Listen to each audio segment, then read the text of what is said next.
রোজের পিছু পিছু বাইরে বের হয়ে কিছুটা অবাক হয় অরিন। আশেপাশে সব জায়গায় চোখ বুলিয়েও কাউকে চোখে পড়ল না তার। রৌদ্র গ্যারেজ থেকে গাড়ি বের করে এনে অরিনের সামনে ব্রেক কষে। অরিন তখনও দাঁড়িয়ে, কোনো হেলদোল নেই তার মাঝে। অরিনকে এভাবে দাঁড়িয়ে থাকতে দেখে রৌদ্র গাড়িতে বসে থাকা অবস্থাতে জিজ্ঞেস করে। এভাবেই দাঁড়িয়ে থাকবি নাকি? অরিন কিছুটা আমতা আমতা করে প্রশ্ন করে। অরিন মানে রোদ ভাই, বাকিরা কোথায়? তাদের দেখছি না যে। তারা অনেক আগেই চলে গিয়েছে। তোর তো আবার তৈরি হতে পুরো একদিন লাগে, তাই ওরা আমাদের আগে অন্য গাড়ি নিয়ে বের হয়ে গেছে। রৌদ্রের মুখে এমন কথা শুনে কিছুটা অভিমান করা থাকলেও মনে মনে সে ভীষণ খুশি। আর খুশি না হয় উপায় আছে? সে তার রৌদ্র ভাইয়ের সাথে একা যাবে, এইটা কি কম বড় কথা?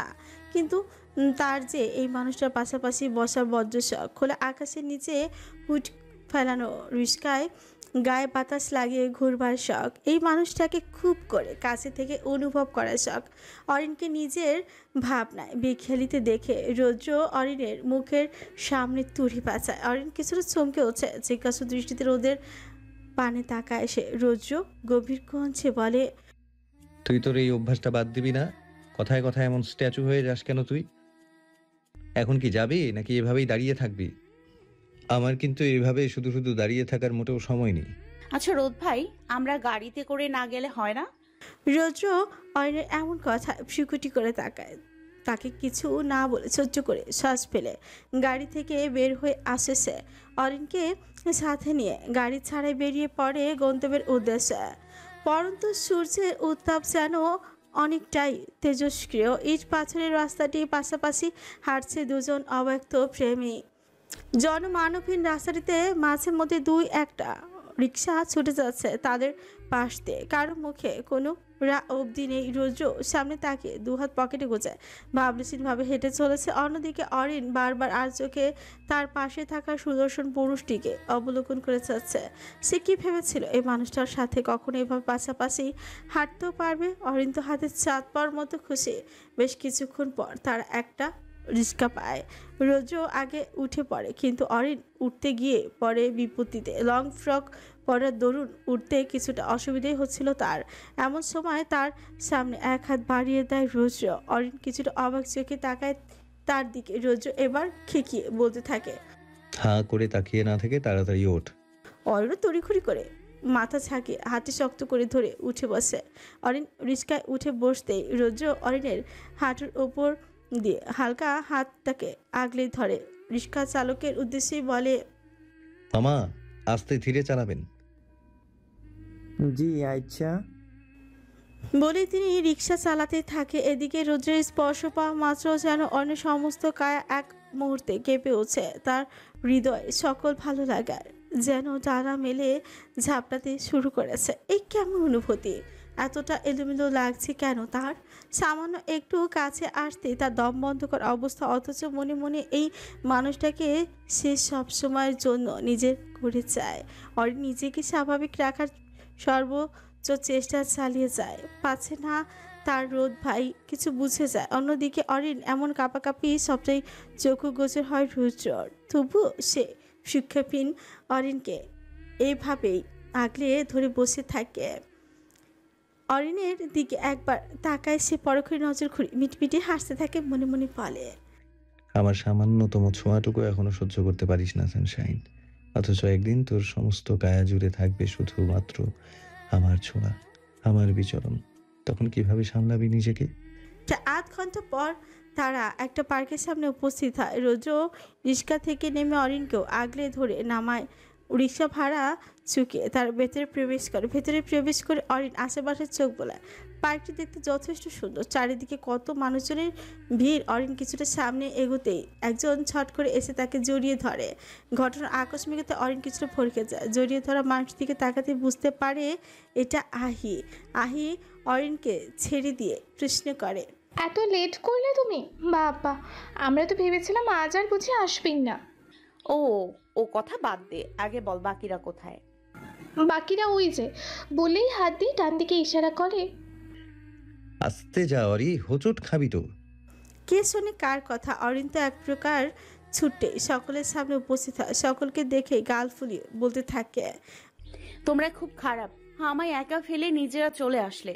কেন আমার জন্য কিছুক্ষণ দাঁড়ালে কি হতো শুনি? অয়নের অভিমানী কথায় অনেক মনের কাঁধ আগলিয়ে ধরে বলে, সো সরি বনু, আসলে এই রুহির জন্য আমাদের আগে ভাগে বের হতে হয়েছে। আর তাছাড়া এক গাড়িতে তো চাইলেও আমরা একসঙ্গে আসতে পারতাম না, তাই ভাইয়া আমাকে ওদের সঙ্গে পাঠিয়ে দিয়েছে আর বলেছে ভাইয়া তোকে তার সঙ্গে নিয়ে আসবে। ও আচ্ছা, সেটা বাদ দাও। রুহিপুর জন্য আগে আসতে হয়েছে কেন? কারণ রেহান ভাইয়া রুহিপুকে তাড়া দিচ্ছিল আর রুহিপু আমাদের। চিপ্পুনি কেটে পেছন থেকে বলে উঠছে মাহিরা। কি? রেহান ভাইয়া এসেছে? ওই দেখো হাতে আইসক্রিম নিয়ে ফিরছে। বলেই অরিনকে পেছন তাকাতেই বলে আহিরা। অরিনও সেদিকে তাকায়, দেখতে পায় রেহান এদিকে আসছে। রেহান অরিনকে দেখে চমৎকার হাসলো। কতক্ষণ যাবত অপেক্ষা করছি পরি, এত দেরি করলে যে? আসলে ভাইয়া, থাক, এখন আর ওসব বলে লাভ নেই। নাও এটা খাও, তোমার তো এটা খুব পছন্দের তাই না? বলেই একটা কোন আইসক্রিম অরিনের সামনে এগিয়ে দেয় রেহান। অরিনও সেটা হাসি মুখে নিয়ে নেয়। থ্যাংক ইউ ভাইয়া। My pleasure beautiful lady. কুর্নিশ করা ভঙ্গিতে বলে উঠছে রেহান। পরে একে একে সকলকেই ভাগ করে দেয়। একটা আইসক্রিম নিয়ে কিছুটা দূরে দাঁড়িয়ে থাকা রৌদ্রের কাছে যায় রেহান। নে ধর। আইসক্রিম হাতে নিয়ে রৌদ্র বলে, তুই এখানে কি করছিস? আরে বারে বলত নাকি তুই? আমার বউ যেখানে আমিও তো সেখানেই থাকবো তাই না? এই ধর যেমনটা তুই এনেছিস। আমি এসেছি মানে? ইস, কচি খোকা ভাব, এমন যেন কিচ্ছু বোঝে না। বেটা, তোরে আজকে বিয়ে দিলেই কালকে 2 বাচ্চার বাপ হয়ে যাবি, আর তুই কিনা এখন কচি সাজিস আমার সামনে। রেহানের এমন উদ্ভট কথায় শিরকুঞ্চন করে তাকায় রৌদ্র বলে, কি সব আবল তাবল বকছিস? কিসের আবল তাবল? তুই তোর বউয়ের জন্য এখানে আসিস নাই? অস্বীকার করতে পারবি বল? আরে আমি শুধু ওর জন্য আসি নাই, রুহি বলল তাই। আরে শালা থাম, রুহি আমাকেও বলেছে অরিনের মন খারাপের কথা। আর কেউ জানুক বা না জানুক আমি তো জানি ইফতেখার হেসান রুদ্র কেমন বউ পাগল। তুই যে শুধু ওর জন্য এসেছিস তা আমি বেশ ভালো জানি। রৌদ্রের রেহানের কথায় আর প্রতিউত্তর করল না, শুধু গভীর দৃষ্টিতে কিছু দূরে হেসে হেসে কথা বলা অসন্তোষী পানে তাকিয়ে মুচকি মুচকি হাসছে সে।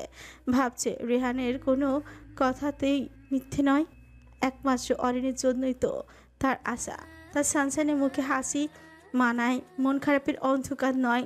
রেহান রৌদ্রের গভীর অবলোকন দেখে গলা খাকারি দিয়ে বলতে থাকে, আরে ভাই থাম, আর কত দেখবি? মানলাম ভাবি আমার সুন্দরী, তাই বলে এখানে চোখ দিয়ে গিলে খাবি? এবার যেন রৌদ্র কিছু বিরক্ত হয় রেহানের দিকে ফেলল। কি সমস্যা তোর? সমস্যা কি আর একটা? সে যাকে, আমি আমার বউকে নিয়ে একা ঘুরতে যেতে চাই। কেন? কি কেন? আমার বউকে নিয়ে আমি একটু কোয়ালিটি টাইম স্পেন্ড করবো না? করবি তো, কিন্তু এখন না, বিয়ের পর। এ কেমন বেইনসাফি? তুই নিজের বউকে নিয়ে এক রিক্সায় ঘুরতে পারিস, আর আমি আমার বউকে নিয়ে একটু ঘুরতে পারবো না? ও নিজের বেলায় 16 আনা আর আমার বেলায় 1 আনাও না? তুই কি করে জানলি আমি ওকে নিয়ে রিক্সায় ঘুরেছি? জানি জানি, সবই জানি। এখন আমি তোর কোনো কথা শুনছি না, আমি রুহিকে নিয়ে গেলাম। বলে রেহান রৌদ্রকে আর কিছু বলার সুযোগ না দিয়ে সেখান থেকে কেটে পড়ে। এতক্ষণ রৌদ্রকে যা যা বলেছে সে নিশ্চিত ও যদি এখন এখানে থাকতো তাহলে তার পিঠে ছাল আর আস্ত থাকতো না। মনে মনে অরিনকে 100 ধন্যবাদ জানায় রেহান। সে খুব ভালো করেই জানে রৌদ্র আর যাই হোক অরিনের সামনে কখনোই রাগ দেখাবে না। তাই তো সুযোগের সদ্ব্যবহার করল রেহান। রুহিকে নিয়ে পার্কের পাশে হওয়া মেলায় ঘুরতে যায়। এদিকে বাকি সবাই কিছুক্ষণ পার্কে হাঁচাহাঁচি করে। আহিরা এক পর্যায়ে উঠে সেও নৌকায় চড়বে। মাহিরাও এক কথায় রাজি হয়। অরিন প্রথমে ইতস্তত করছিল, কেননা সে একটু ভয় পায় সাঁতার না জানার কারণে, কিন্তু সবাই যেহেতু আছে তাই তেমন ভয় পেল না। অগত্যা সবাই মিলে নৌকায় চড়ার প্রস্তুতি নেয়। নৌকা চড়তে এসেও ঘটে আরেক বিপত্তি। তারা যে নৌকায় উঠবে সেখানে মানুষজন ভর্তি। রৌদ্র এসব দেখে বাঁকা হাসে। এখানে তো আরো বেশি মানুষ উঠলে সমস্যা হতে পারে। অনিক, তুই মাহিকে নিয়ে এই নৌকা দিয়ে যা, আমরা পরের নৌকায় আসছি বলে। অনেক মনে মনে আবারও কিছু একটা আঁচ করলো, অথচ মুখে মেখে হাসি দিয়ে বলল ওকে ভাইয়া। বলে সে মাহিকে নিয়ে নৌকায় ওঠে। এদিকে অরিনের মনটা আবারও খারাপ হয়ে যায়। ও এক পর্যায়ে বলে, না না না, আমিও তাদের সাথে যাব। একজন মানুষ বেশি উঠলে কি আর এমন হবে? প্লিজ, আমিও উঠবো তাদের সাথে। অরিনের কথা শুনে মেকি রাগ দেখায় রুদ্র। তোকে বললাম না আমরা আলাদা নৌকায় যাব, ওরা যাক এই নৌকায়, তুই আমার সাথে আয়। বলে অরিনকে আর কিছু বলতে না দিয়ে তার হাত ধরে একটি খালি নৌকায় উঠে পড়ে। মাঝিকে বলে দেয়, মামা পুরো নৌকা আমি ভাড়া নিচ্ছি, আপনি বইটা তুলুন, আর হ্যাঁ অবশ্যই সাবধানে চালাবেন। মাঝিও রোদ্রের কথা মতো বৈঠা তোলে। অরিনের যেন অবস্থা যায়। সে কোনোরকমে হেলে তুলতে থাকা নৌকায় বসে পড়ে। কিছুটা ভীত কণ্ঠে রুদ্রকে বলে, রোদ ভাই, আমরা একা একটা নৌকায় কেন যাচ্ছি? বেশি মানুষ থাকলে তো অন্তত আমার ভয়টা কম লাগতো। রুদ্র অরিনের থেকে সামান্য দূরত্বে দাঁড়িয়েছিল। অরিনের কথা শেষ হতে মেজাজ দেখিয়ে বলে, তুই কিভাবে ভাবলি আমি তোকে এতগুলো মানুষের মাঝখানে নিয়ে যাব? আর রইল বাকি তোর ভয়ের কথা, মনে রাখিস আমি থাকতে তোর কিচ্ছু হতে দিব না। অরিন অবাক চোখে তাকিয়ে রইল রুদ্রের পানে। এই মানুষটা তার কাছে বরাবরই এক মায়া জাল, বোঝা বড় তাই। কিন্তু এই মুহূর্তে অরিন কিছুতেই শান্ত হতে পারছে না। দুলতে থাকা নৌকায় তার যান যায় অবস্থা।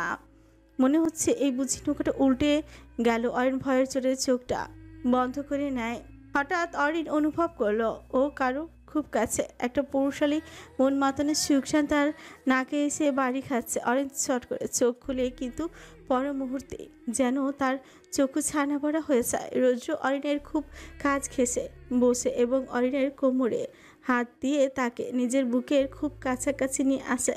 রৌদ্রর স্পর্শ পেতে অরিন আবারও চোখ বন্ধ করে নেয়। বুকের খাঁচার ভেতরের বস্তুটি যেন এক্ষুনি লাফিয়ে বের হয়ে আসবে অরিনের। আবারও যেন কাঁপন ধরে যায় শরীরে। আচ্ছা, এখন কি মাঘ মাস চলে না? তো এখনও তো গ্রীষ্ম। কিছুক্ষণ আগেও তো অরিন ঘেমে নিয়ে একাকার অবস্থা, কিন্তু এখন তার শরীরে এমন কাঁপন ধরেছে কেন? কোনো এক শোধ প্রবাহ তার উপর দিয়ে মাত্রই বয়ে গেল যেন। হঠাৎই অরিনের কানে আসে এক মন্ত্রমুগ্ধ ডাক, অরিন। হ্যালো প্রিয় শ্রোতা বন্ধুরা, আপনারা শুনছেন পুতুল ডায়েরি প্রেজেন্টস ভালোবাসার সুন্দর সুন্দর গল্প। আমাদের কাজকে আরো সুন্দর করার জন্য আপনাদের উৎসাহ প্রয়োজন। আপনাদের উৎসাহ আমাদের অনুপ্রেরণা। ধন্যবাদ।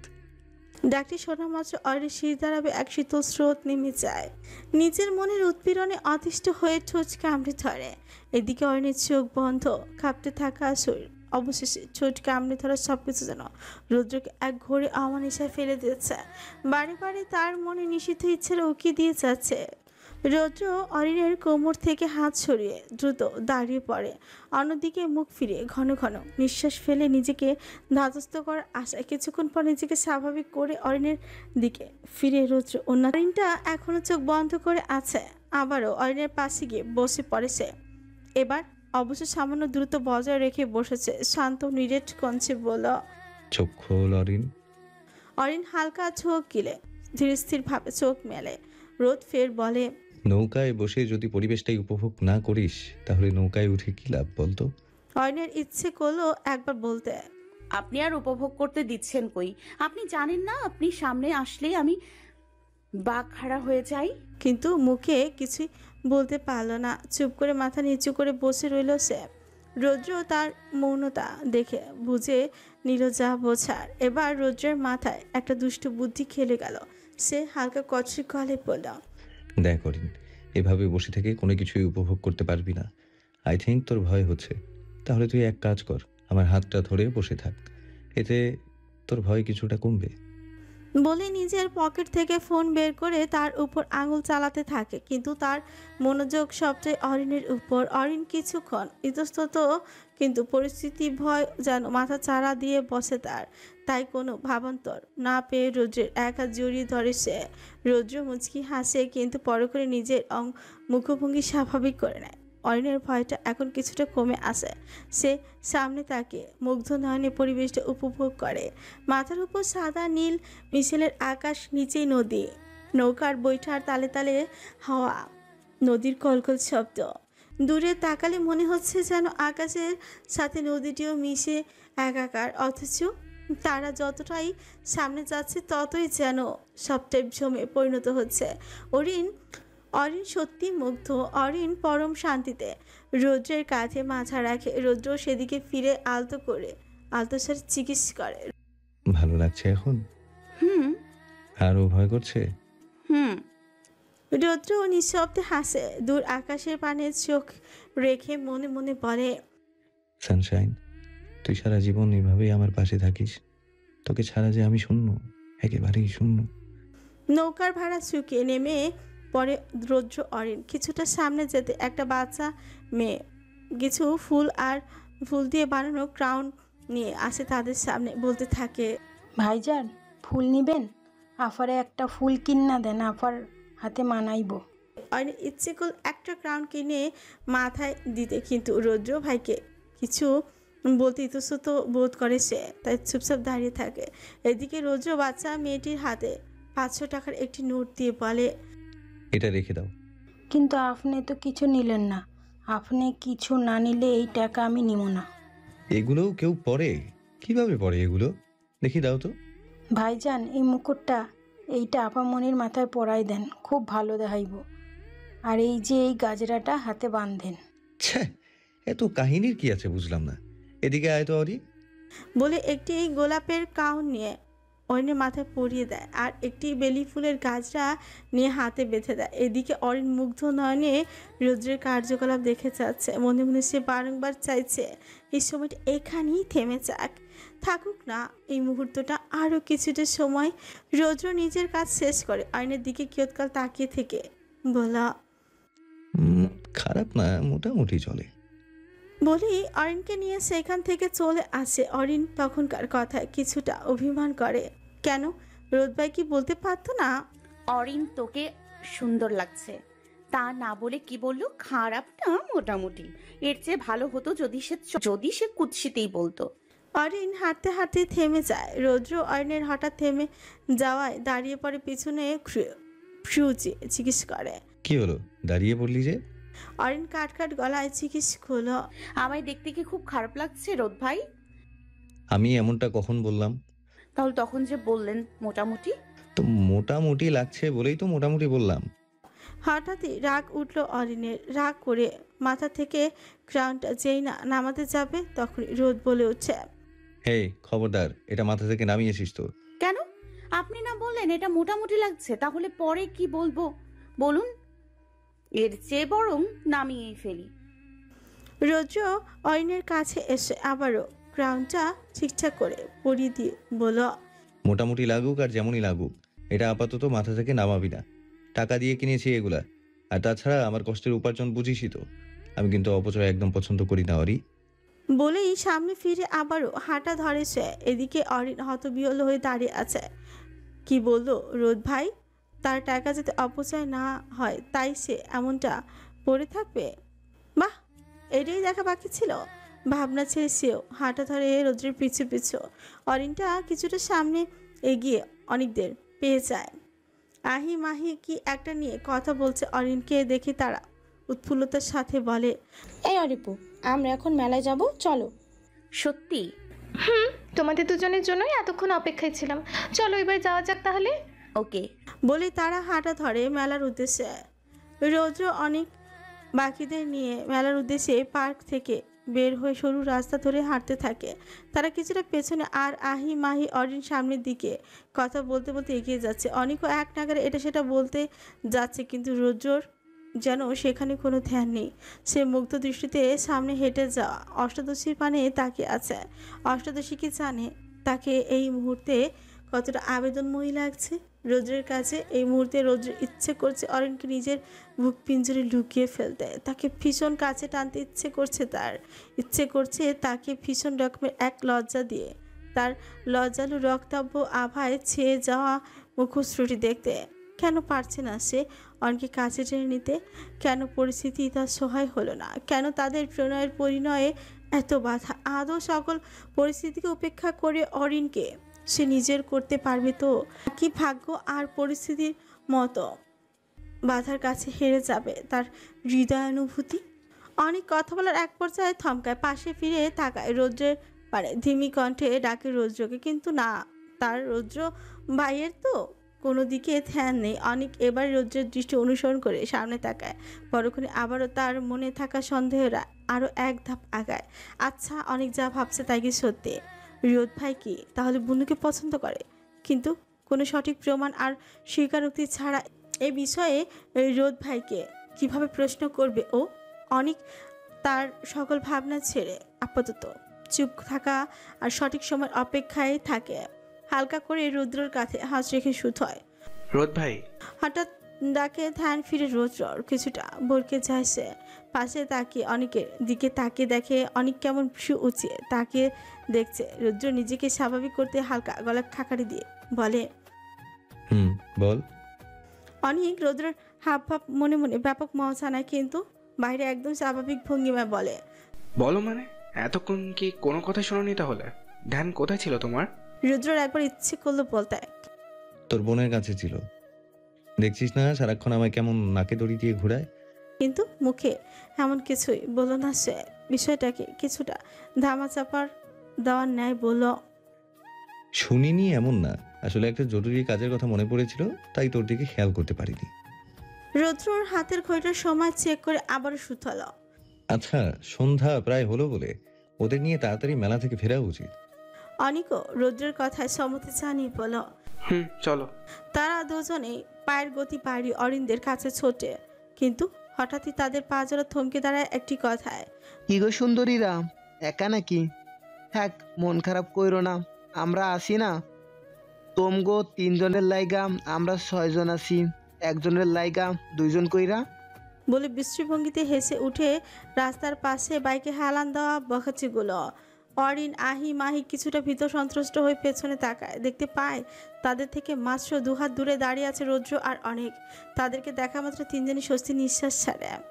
এদিকে অনেক তাদের ধর চেপে হাত মুষ্টিবদ্ধ করে ঘাড় বাঁকিয়ে রৌদ্রের দিকে তাকাতে তার হাত মুষ্টিবদ্ধ হাত স্বাভাবিক করে নেয়। অনেক খেয়াল করে রৌদ্রের পানে যার চোখ ইতিমধ্যে রক্তাভ আভা ধারণ করেছে। ছোঁয়া শক্ত করে হাত মুষ্টিবদ্ধ করে দাঁড়িয়ে থাকা দৌড়ন, ঘাড় এবং পেশিবহুল হাতের রগগুলো ফুলে ফেঁপে উঠেছে। অনেক হালকা ঠোক গেলে রৌদ্রকে কিছু বলতে যাবে তার আগেই রৌদ্র তত চেপে বললাম, অনেক, তুই অরিন্দের নিয়ে মেলায় যা। রোহানকে ফোন দিয়ে বল মেলার বাইরে থেকে তোদের নিয়ে যেতে। আরেকটা কথা, আগামী 8 ঘন্টা এদিকটা একেবারের জন্য ফিরবি না। Got it? অনেক কিছু একটা আঁচ করতে পেরে বিচলিত কণ্ঠে বলল, কিন্তু রোদ ভাই, তুমি যাবে না? অনেকের কথা শেষ হতে রৌদ্র দাঁত কটমট করে অনেকের দিকে তাকায় ছাঁচালো কণ্ঠে, আবারও বলে, do as I say, no more words, just leave. অনেক আর কিছু না বলে চলে যায় অরিন্দের নিয়ে। ঠিক তার পরপরই অনেক রেহানকে ফোন দিয়ে আসতে বললে মেলার সামনে। রেহানও চলে আসে প্রায় মিনিট 5 পরেই, হয়তো আশেপাশেই ছিল। রেহান এসে এদিক ওদিক পর্যবেক্ষণ করে অনেকে জিজ্ঞেস করে, রোদ কোথায় অনেক? অনেক যেন এই প্রশ্নটারই অপেক্ষায় ছিল। সে রেহানের হাত ধরে অরিন্দের সামনে থেকে কিছুটা দূরে সরিয়ে এনে বলে দিল তখনকার ঘটনা। রেহান কিছুক্ষণ নিশ্চুপ থেকে অস্পষ্ট স্বরে বলল, ইন্নালিল্লাহ। অনেক কিছুটা ভাবাচাকা খেয়ে যায় রেহানের কথায়। সে হতবিহ্বল হয়ে বোঝার চেষ্টা করে সে কি আদৌ সঠিক শুনলো। রেহান ভাই কি বললো এটা?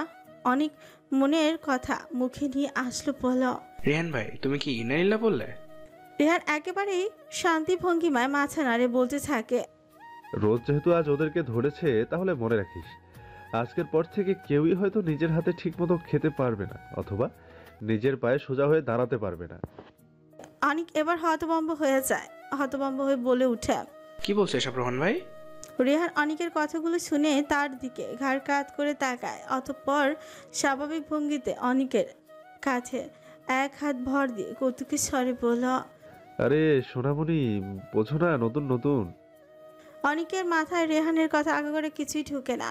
সে শুধু অবাক চোখে রেহানের দিকে তাকে। রেহানও অনেকের মুখভঙ্গিতে মুচকি হাসে, পরে নিজের পকেট থেকে ফোন বের করে কাউকে কল লাগায়। 2 বার রিং হতে ওপাশ থেকে ফোন রিসিভ হয়। রেহান ফোন কানে নিয়ে বলতে থাকে, রোদ কি এখন ওখানে? জি জি স্যার। কয়জন? জি 6 জন।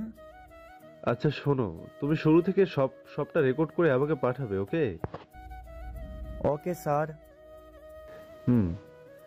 বলেই কট করে ফোন কেটে দেয় রেহান। এদিকে অনেক এখনো ভ্যাবলাকান্তের মতো তাকে আছে, বুঝতে চেষ্টা করছে আসলে বিষয়টা কি হচ্ছে। একটি আবদ্ধ রুমে এক নাগারে শরীর সর্বস্ব দিয়ে আত্মচিৎকার করে যাচ্ছে কয়েকজন। তারা তাদের সামনে থাকা জমের মতো ব্যক্তিটিকে বারংবার আকুতি মিনতি করে যাচ্ছে যেন সে তাদের না মারে, কিন্তু ব্যক্তিটির কানে কি আদৌ তা পৌঁছাতে পেরেছে? ব্যক্তিটির হাতে থাকা লাঠির গতি তো তা বলছে না। সে তো ব্যস্ত সকলকে শাস্তি দিতে। এই মুহূর্তে ব্যক্তিটির মারের চাইতো তার মুখভঙ্গি বেশ ভয়াবহ ঠেকছে বদ্ধ ঘরটির দেয়াল ঘেঁষে দাঁড়িয়ে থাকা কালো পোশাকধারী লোকেদের কাছে। গোপন ক্যামেরা অন করে ভিডিও করে যাচ্ছে রেহানের আদেশে। মনে মনে ভাবছে তারা, না জানি মার খেতে থাকা লোকগুলোর কোন পাপে পড়ে তাদের বসের কলিজায় হাত দিতে গেল। ইস, আজকের পর আর কোনোদিন হয়তো মার খেতে থাকা লোকগুলোর মাঝে কেউ কেউ নিজের হাতে ঠিকমতো খেতে পারবে না, আবার হয়তো কেউ নিজের পায়ে দাঁড়াতে পারবে না। ভেবে একটা দীর্ঘশ্বাস ফেলে সকলে। এইদিকে রুদ্র নিজের সর্বস্ব দিয়ে ছেলেগুলোকে পিটিয়ে মাত্র ক্ষান্ত হলো। হাত থেকে লাঠিটা দূরে ছুঁড়ে দিলেও সামনে থাকা ছেলেটার চুলের মুঠি টেনে ধরে ছেলেটি ব্যথায় কুকিয়ে উঠছে। রুদ্র দাঁতে দাঁত চেপে বলে, এত বড় কলিজা তোর? আমার বাড়ির মেয়েদের নিয়ে বাজে কথা বলিস? তো তো খুব শখ, তাই না, মেয়েদের কোম্পানি দেয়ার? তাহলে আজকের পর থেকে কিভাবে কি করিস আমিও দেখি। বলে আবারও ছেলেটি নাক মুখ বরাবর খুশি মারতে থাকে। ছেলেটি নাক মুখ দিয়ে রক্ত ঝরছে অবলীলায়। ছেলেটার ব্যথায় প্রায় জ্ঞানশূন্য অবস্থা। বহু কষ্ট নিভু নিভু চোখে রৌদ্রের পায়ে জড়িয়ে ধরে কাঁদতে থাকে অস্পষ্ট স্বরে। থেমে থেমে বলতে থাকে, আমারে মাফ করে দেন ভাই। এই জীবনের বাচ্চা থাকলে আর কোনো মাইয়া মানুষের দিকে চোখ তুইলা দেখমু না। এবারের মতন ছাইরা দেন। রৌদ্র ছেলেটির কথা শেষ হবার আগে সজোরে তার বুক বরাবর লাথি মেরে দূরে সরিয়ে দেয়। আবারও ছেলেটির চুলগুলো মুষ্টিবদ্ধ করে হিসিয়ে বলে, বিশ্বাস কর, তুই যদি আজকে শুধুমাত্র আমার বাড়ির মেয়েদেরকে বাজে কথা বলতি তাহলে তোকে শুধু একটু শাস্তি দিয়ে ছেড়ে দিতাম। কিন্তু তুই শুধু আমার বাড়ির মেয়েদের না, সেখানে থাকা আমার সানশাইনকেও বাজে কথা বলেছিস। জানিস তো, এটাই তোর ব্যাড লাক। আর যার লাক খারাপ তাকে আর কি করা যাবে বল।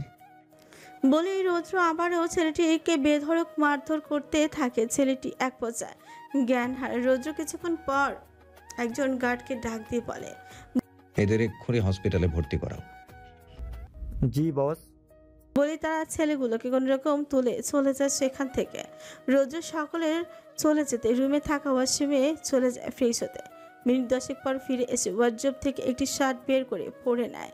একেবারে ফিটফাট হয়ে ঘরে থাকা আয়নাটিতে নিজের প্রতিবিম্বের দিকে তাকায় সে। পরক্ষণে এক বাঁকা হাসি খেলে যায় তার মুখে। বিড়বিড়ে বলতে থাকে, তোকে যে বাজে কথা বলবে আমি তার জিভ কেটে ফেলবো। যে তোর দিকে চোখ তুলে তাকাবে আমি তার চোখটাই উপড়ে ফেলবো। তুই শুধু আমার, শুধুই আমার সানশাইন। রেহান রুহিদের মেলায় নিয়ে এটা সেটা কিনে দিচ্ছে। এমন সময় তার ফোনে টুং করে মেসেজের শব্দ হয়। সে রুহিদের কাছ থেকে একটু দূরে এসে ফোন চেক করে। পরক্ষণেই তার চেহারায় একটা বাঁকা হাসি খেলে যায়। সে অনিককে চোখ দিয়ে ইশারা নিজের কাছে ডেকে আনে। নিজের ফোনটি অনিকের হাতে দিয়ে ফিসফিস করে বলে যায়, মনা, বেশি ভয় পেও না, কিন্তু এটা তো জাস্ট ট্রেলার। আস্তে আস্তে আরো কাহিনী দেখতে পারবে। কথা শেষ করে চোখ মেরে সেখান থেকে চলে আসে রেহান। অনিকও সুজোড়া কুচকে ফোনে ভিডিও অন করে। সময় গড়ানোর সাথে সাথে ভিডিওটি এগিয়ে চলে। ভিডিওটি যত এগোচ্ছে ততই যেন অনেকের হার্টবিট বেরিয়ে চলেছে। সে বারবার চোখটা ঠোক গিলে এক হাত দিয়ে কপালে ঘাম মুছতে থাকে।